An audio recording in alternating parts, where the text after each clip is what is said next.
యువత అంతా కూడా ఆలోచిస్తుంది ఇప్పుడంతా కూడా. యువత అంతా కూడా మేము కూడా ఉన్నతంగా బతకాలి. మేము కూడా సమాజం ఈరోజు ఒక కాషాయ కండువ కప్పుకొని, ఒక బీజేపీ జెండా పట్టుకొని 1000 మంది వ్యతిరేక శక్తుల ముందల ధైర్యంగా పోగలుగుతాం. కానీ ఒక టీఆర్ఎసో, ఒక కాంగ్రెసో కండువ కప్పుకొని పోగలుగుతాడా? నడవగలుగుతాడా? ఇప్పుడు నేను బయటికెళ్ళి నేను కండువ కప్పుకొని నడిచి కూడా పోగలుగుతాను. ఒక కాంగ్రెస్ వ్యక్తి కండువ కప్పుకొని బయటకి పోయి నడవగలుగుతాడా? అంటే వాళ్ళ పార్టీ సిద్ధాంతాలు వాళ్ళకి నామూషివం.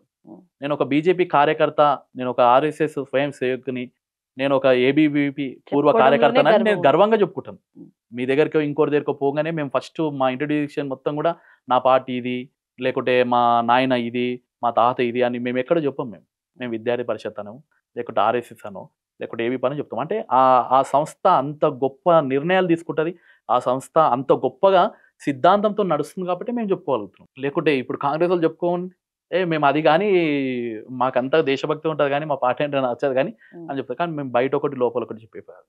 కాబట్టి ఇలాంటి వ్యక్తిత్వాలు ఉన్నటువంటిది కాబట్టి మేము దీంట్లో కొనసాగడం జరుగుతుంది. ఇదే స్థాయిలో పోతూ ఉంటాం. ఖచ్చితంగా చెప్తా ఉన్నాం. రాబోయే రోజులలో 100% ప్రజలలో మార్పు వస్తుంది.